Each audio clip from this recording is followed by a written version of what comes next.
반갑습니다. 중등지도사 과정을 맡게 된 김보은입니다. 선생님들께서 중등 전범위의 개념을 잘 정리하실 수 있도록 제가 단연간의 노하우를 아낌없이 설명드리겠습니다.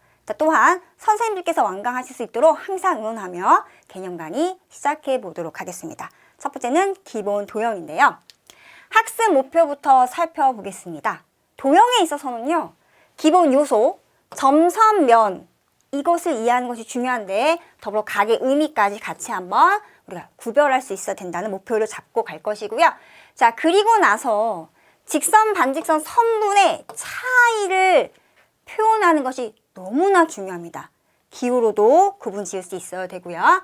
마지막은요, 교점, 교선의 의미를 알고 막복지각, 직교의 개념을 설명할 수 있다. 자, 여기까지 선생님 들으셨을 때 이미 저거는 요거의 뜻을 알고 있는데 라고 하실 수도 있는데요. 학생들도 마찬가지예요. 하지만 그걸 딱 주고 나서 설명해 보세요 라고 하면은 좀 멈칫멈칫하는 경우가 있거든요. 그래서 학생들 지도하실 때 너희들이 이미 알고 있는 거일 수도 있지만 기호로 표현도 할 수 있어야 되고 그것을 설명해 볼 수 있는 것이 되게 중요해 라고 지도해 주시면 돼요. 첫 번째, 도형의 기본 요소입니다. 도형의 기본 요소가 뭐예요? 라고 한다면 점, 선, 면 이렇게 말할 수 있어야 되고요. 그럼 점을 설명해 보세요 라고 했을 때 중요한 포인트는 위치만을 나타내는 요소라고 이야기할 수 있어야 돼요. 왜죠? 이것도 점이고요. 제가 점을 막 색칠해서 이렇게 만들어요. 얘도 점입니다. 즉 점은 크기가 상관이 없고요. 오로지 위치, 딱 집었을 때 그 위치, 그 아이가 바로 도형이긴 한데 기본 요소로 점입니다. 위치가 중요해요. 이렇게 얘기하시면 돼요. 자, 그 다음에 선은요. 점이 연속해서 움직인 자리. 자리는 보통 우리가 자취라고도 많이 이야기를 합니다. 혹은 점들의 집합이라고 얘기를 해요. 근데 가장 쉬운 표현으로는 점이 연속해서 움직인 자리입니다. 이때 연속이란 말을 강조할 수 있어야 돼요. 그러니까 점을 빼곡하게 천천히 짓다 보면은 점이 연결돼서 선을 이루게 되니까요. 자, 그런 다음에 선을 쭉 이어서 색칠하듯이 끌고 가면은 즉 선이 연속해서 움직인 자리, 그 아이가 바로 뭐예요? 그렇죠? 면을 이루죠. 그런데 매번 색칠할 수 없잖아요, 저희가. 그래서 면은 이런 식으로 표현을 합니다. 그렇다고 해서 요만큼만 말하는 건 아니에요 라고 지도하셔야 돼요. 전 친구들하고 우리가 이 팔이 여기까지밖에 없지만 무한히 있다고 생각해보자 얘들아. 그리고 이거를 선을 만들어서 쭉 끌고 가는 거야. 무한히 이런 표현 쓰게 되면은 상상력이 좋은 아이들은 막 되게 재밌어하기도 합니다. 끝이 없다라는 것을 강조하셔야 돼. 그래서 쭉 선이 이렇게 끝도 없이 펼쳐지는 판판한 면이 있다라는 것을 알려두시면 좋아요.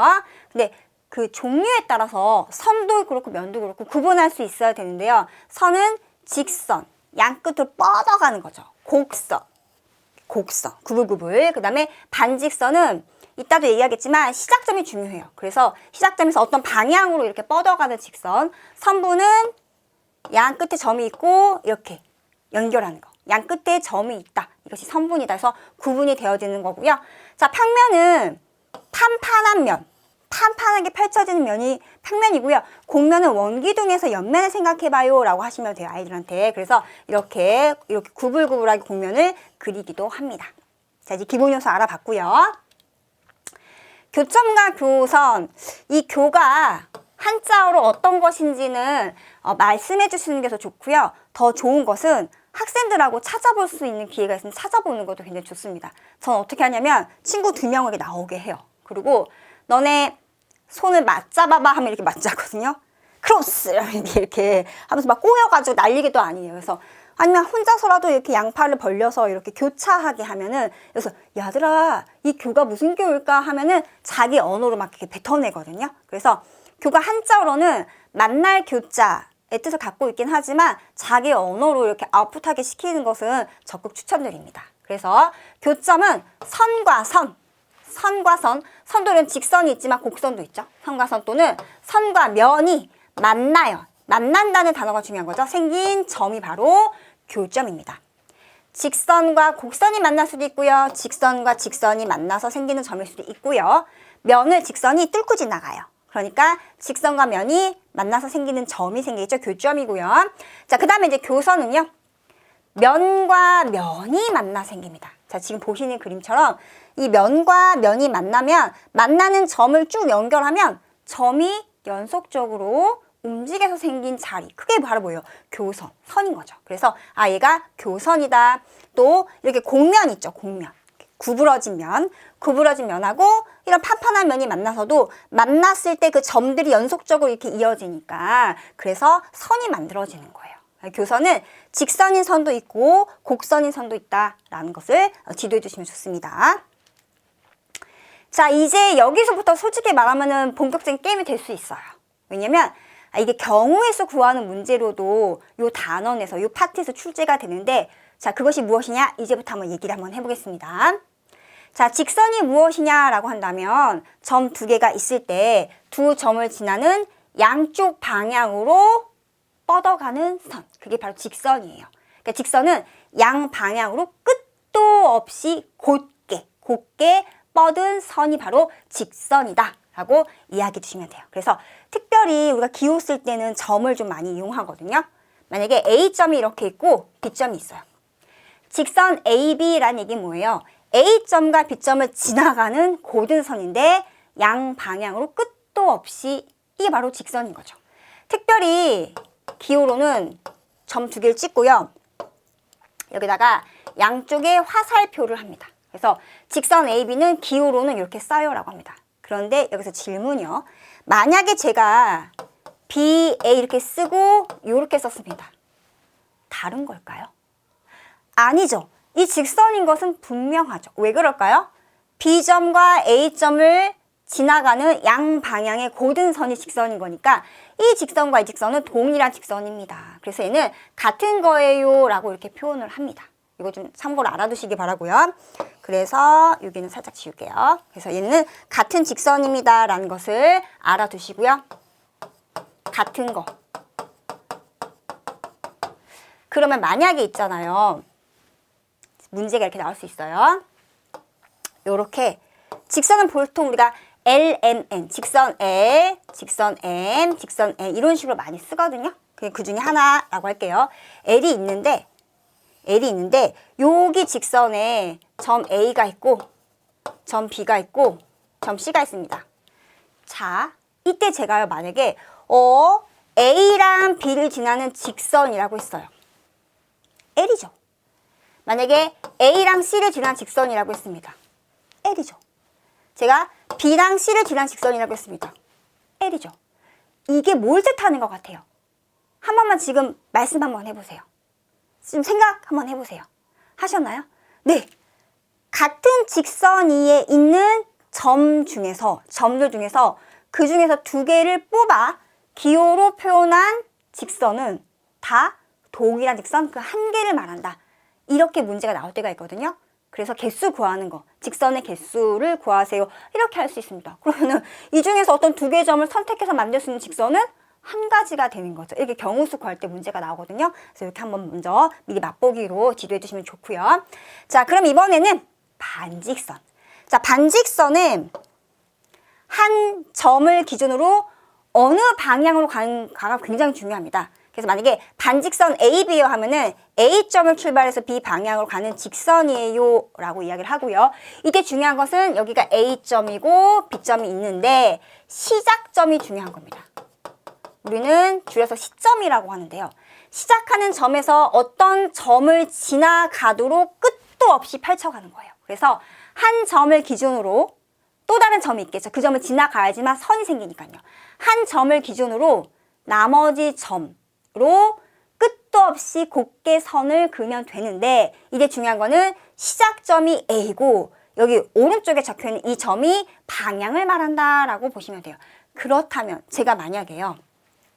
여기다가 BA 이렇게 기호로 썼어요. 어떻게 읽어야 돼요?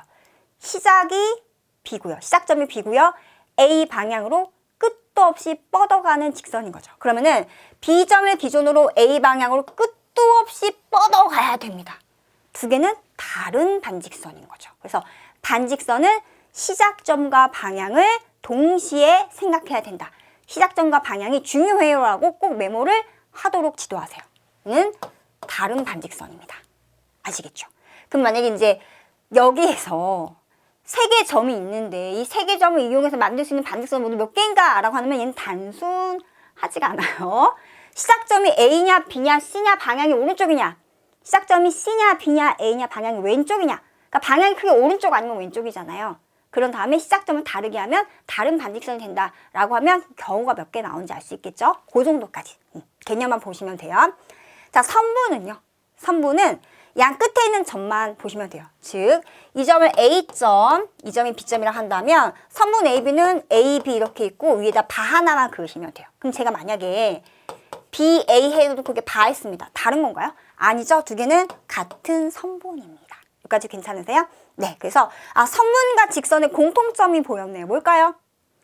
두 점의 위치가 바뀌어도 같은 직선과 같은 성분을 나타낸다. 하지만 반직선은 다르다. 시작하는 점의 위치가 다르면 다르다라는 것을 여러 번 강조해 주시면 되겠습니다. 여기까지 괜찮으세요? 네. 자, 이제 각에 대해서도 이야기를 할 것인데요. 우리가 알고 있었지만 그것을 기호로 표현하는 것이 중요하다고 했습니다. 자, 지금 보시는 것처럼 요만큼만 보시면 이게 뭐라고 말해야 돼요? 지금 저희가 배운 내용 중에요. 반직선이죠. 시작점이 있고 어떤 점을 지나는 방향으로 쭉 뻗어가잖아요. 그럼 제가 만약에 여기 O라고 하고 여기를 A점이라고 하고 B점이라고 하겠습니다. 그러면 반직선 OA와 반직선 OB가 이루는 각이 바로 뭐예요? 바로 각이 되는 겁니다. 그래서 두 개의 반직선으로 이루어져 있는 도형, 그게 바로 각이에요. 각도 도형입니다. 이제 이게 친구들한테 한번 질문 한번 해보세요. 얘야, 각은 도형일까 아닐까 하면 동목이 막 지지하기 시작합니다. 각도 도형이에요. 점, 선으로 이루어져 있잖아. 기본 요소로 이루어져 있잖아. 도형 맞습니다. 다만 두 개의 반직선으로 이루어진 그 자체가 하나의 각인데 각을 어떻게 표현할 것인가? 반직선 두 개에서 그 시작하는 점이 일치하는 거죠. 그리고 양쪽에 뻗어가는 두 반직선 중에서 그 위에 점을 각각 하나씩 잡아요. 이렇게 했을 때 각 AOB 이렇게 쓰기도 하고요. 기호로는 각 기호 쓰시고 AOB 또는 이 각의 꼭지점이라고 하거든요. 두 개 반직선에서 그 시작하는 일치하는 시작점인 거죠. 그 점에다가 각 기호를 표시하기도 합니다. 여기까지 괜찮으시죠? 혹은 여길 제가 A라고 문자로 하게 되면은 각 A 이렇게 쓰기도 해요. 참고로 알아두시면 되겠습니다. 여기까지 괜찮으세요? 자, 이제 각에서 평각과 직각을 좀 구분해 볼 필요가 있는데요. 평각은 두 개의 반직선이 이루는 각이 180도일 때 평각이라고 하죠. 이거는요. 두 개의 반직선 이루는 각이 90도일 때 직각이라고 표현을 합니다. 만약에 제가 여기다가 A, 여기가 O, 여기가 B예요 라고 친다면 각 AOB의 크기는 90도예요. 보통 이렇게 쓰면 친구 한 명 정도 질문해요. 선생님, 이거요. 각 BOA라고 쓰면 안 되나요? 라고 질문하시고 꼭 있습니다. 그럼 어떻게 하시면 돼요? 그래도 괜찮다. 왜냐면 반직선 OB, OA가 이루는 각인 건 변함이 없으니까요. 얘를 90도 이렇게 쓰기도 하는데 보통은 우리가 알파벳 순서로 쓰는 것을 하기도 하니까 그래서 AOB 이렇게 쓰는 것이 일반적이다 이렇게 지도해 주시면 좋겠습니다. 여기까지 괜찮으세요? 혹은 그 시작점이 O니까 각 O의 크기가 90도예요. 이렇게 표현하셔도 됩니다. 여기까지 괜찮죠? 자, 이제 막곡직과 직교를 알아봐야 되는데요. 지금 제가 설명드렸던 과정을 좀 이렇게 한번 이렇게 지적을 생각해 보시면 좋겠습니다. 어떻게 설명했죠? 용어의 뜻을 읽어보고요. 그 용어의 뜻이 표현하는 것을 기호화했고요. 이런 흐름으로 되도록이면 도형 파트를 지도해 주는 것이 좋아요. 왜냐면 한자어가 정말 많이 나오거든요. 그런데 그것이 옛날처럼 저희가 공부했을 때처럼 한자어를 요즘 친구들이 막 이렇게 공부하지 않기 때문에 단어 자체가 낯설어가지고 헷갈려 하거든요. 알지만 단어 때문에 헷갈려가지고 문제를 실수해서 틀리면 좀 억울하잖아요. 그래서 표현을 자꾸 하시도록 지도하시는 것이 중요하다는 거 한 번 더 강조드렸습니다. 그럼 교각, 교는 만날 교자였잖아요. 그러면 교각이 무엇일까요? 네, 이루는 각이겠죠. 그런데 특별히 두 직선이 교차할 때 생기는 4개의 각입니다. 자, 뭐라고요? 두 개의 직선이 교차한다는 얘기는 한 점에서 만난다라는 얘기죠. 그러면 교점이 생겨요. 교점을 기준으로 보면은 각이 하나, 둘, 셋, 넷. 그래서 4개의 각이 생긴다. 그러면은 이렇게 했을 때 교각이 몇 개예요? 4개라고 하면 되겠죠. 근데 표현하는 게 중요하다고 했잖아요. 만약에 제가 여기를 A, B, C, D라고 했다면 자, 교각은 지금 몇 개 있습니까? 4개요. 표현해 주세요. 각 A, 각 B, 각 C, 각 D 이렇게 쓰면 되죠. 자, 또 다른 방법은요. 만약에 제가 여기 점이 A가 있고 만나는 교점이 O고요. 여기가 B점, 여기 B점, 여기 C점, D점이라고 쓰겠습니다. 그러면은 교각을 표현해 보세요 하면은 각 AOB부터 갈까요? 각 AOB 그리고 각 여기 BOC 그리고 여기는요 각 COD 그리고 여기는요 각 AOD 이런 식으로 표현할 수 있다는 걸 참고로 알아두시면 좋겠습니다. 자, 그러면은 막꼭지각. 자, 요거 친구 2명 불려서 어떻게 하면 돼요? 자, 두 친구 마주 봅니다. 인사합니다. 라고 해요. 그래가지고 일부러 저는 가까이 붙여놓은 다음에 이마 살짝 부딪히기도 하거든요. 그렇게 이제 충격적인 사건은 절대 까먹지 않잖아요. 그러면 나중에 아이들이 헷갈려 하진 않습니다. 그러면 막꼭지각은 마주보는 교각이야. 혹은 교각 중에서 서로 마주보는 두 각이야 라고 하시면 돼요. 그럼 여기서 막꼭지각은 몇 쌍일까요? 라고 질문하시면 돼요. 그렇죠. 한 쌍, 두 쌍인 거죠. 그러면은 이렇게 적었을 때 각 A와 막꼭지각 관계에 있는 아이 누구예요? 각 A의 막꼭지각은 각 C가 되겠죠. 이렇게 마주보고 있으니까요. 그렇죠? 그 다음에 각 B와 각 D가 막꼭지각이 되겠죠. 자, 여기서는요. 각 AOB의 막꼭지각은 누구예요? 혹은 기호로 써보세요. 이럴 수도 있습니다. 그럼 누구죠? 그것이 바로 각 COD가 되겠죠. 이렇게 막꼭지각 관계. 각 BOC의 막꼭지각은요. 각 AOD입니다. 거꾸로 각 AOD의 막꼭지각은 누구일까요? 이렇게 물어보세요. 그럼 각 BOC에서 표현하는 것이 굉장히 중요해요. 그림 하나 그려놓고 계속 얘도 시켜보고 쟤도 시켜보시고 이렇게 하면서 아니면은 조를 나눠가지고 너희들끼리 설명 한번 해봐 라고 하세요. 정말 좋습니다. 가르치기 효과는 제일 크다라는 것도 선생님도 알고 계시잖아요. 그래서 이런 식으로 해보시는 거 추천드립니다. 자, 여기서 중요한 포인트. 막꼭지각은 항상 크기가 같음. 왜 그럴까요? 힌트는 아까 저희가 살펴본 각 2가지 중에 한 아이 때문에 그럽니다. 평각이요. 즉, 한 직선에 대해서 우리는 이 각을 평각 180도라고 하잖아요. 그래서 이것을 설명해 볼 수 있어야 돼라고 강조를 하시고요. 제가 여기다 한번 써보겠습니다. 그러면 각 A의 막꼭지각이 누구라고요? 각 C라고 했습니다. 자, 그런데 있잖아요. 저는 이렇게 한번 해볼게요. 이 직선에 대해서 이렇게 평각을 한번 보겠습니다. 각 A에다가 누굴 더하면 각 B를 더하면 이것이 180도예요. 여기까지 괜찮으세요? 그런데 말입니다. 이 직선에 대해서도 이만큼이 평각이죠. 그런데 있잖아요. 각 C에다가 각 B를 더해도 180도가 되잖아요. 자, 그렇다면 누가 봐도 각 A랑 각 C가 어때야 돼요? 같아야 되죠. 지금 이 각 B가 공통으로 여기에서 평각에도 끼어 있고 여기도 끼어 있잖아요. 그러니까 각 A와 각 C는 항상 같은 각이 돼요. 따라서 각 A와 각 C는 무조건 같아야 돼. 동일한 방법으로 각 B와 각 D도 막꼭지각의 관계에 있었기 때문에 이러한 사실로 이야기해서 무조건 우리가 말을 할 수 있는 결과가 되는 거잖아요. 그래서 막꼭지각은 항상 크기가 같다라는 것을 중요하게 강조하시면 되겠습니다. 여기까지 괜찮으세요? 네. 자, 이제 직교에 대해서 이야기할 건데요. 직교를 은근 친구들이 설명해봐 하면 되게 헷갈려합니다. 근데 직교는 어떤 상황일 때 쓰느냐? 2개 직선이 서로 직각을 이룰 때 혹은 두 직선이 만나서 생기는 교각이 뭐일 때요? 90도일 때. 이게 교각이잖아요. 교각 4개가 모두 다 90도를 일치하는 거죠. 이런 상황일 때 두 직선은 직교해요. 그러니까 직교는 한 상황을 말한다라고 하시면 돼요. 2개 직선이 90도로 만나는 그 상황 자체를 직교한다라고 얘기한다라고 하시고요. 기호로 쓰는 게 중요합니다. 제가 만약에 이 직선을 L이라고 하고 얘를 M이라고 친다면 직선 L과 직선 M은 이게 직교한다는 얘기거든요. 수직으로 만나요라는 얘기입니다. 혹은 만약에 제가 여기를 A점, B점, 여기를 C점, D점이라고 한다면 직선 AB와 그리고 직선 CD가 수직으로 만나요. 직교해요 라는 이야기 됩니다. 그래서 직교를 이렇게 기호로 표현하는 것이 중요하다라는 것을 한 번 더 강조드립니다. 자, 이제 오늘 마지막이에요. 이 파트에서 학생들이 많이 실수하는 개념을 저희가 같이 한번 정리해보는 시간입니다. 점은 크기가 없습니다. 위치만 나타내는데 가끔 옳은 것을 옳지 않은 것을 할 때 점은 크기에 따라 다르다라고 하면은 친구들이 순간 몰라서 착각하는 거야. 그렇지. 점은 쬐끄만 점, 이따시만한 점, 이따시만한 점 다르지 않을까? 이렇게 해가지고 그게 만약 1번에 있잖아요. 요즘 친구들이 끝까지 안 읽어요.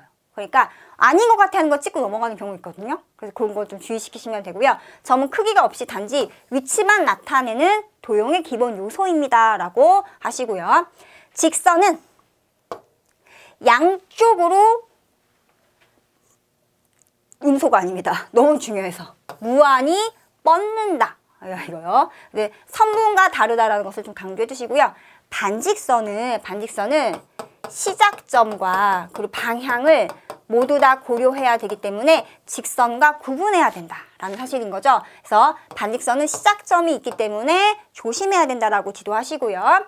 직교는 두 직선이 직각, 즉 90도를 이룰 때만 사용할 수 있는 용어다라는 것을 재차 강조해 주시면 되겠습니다. 자, 이렇게 해서 1강 기본 도형을 끝마쳤고요.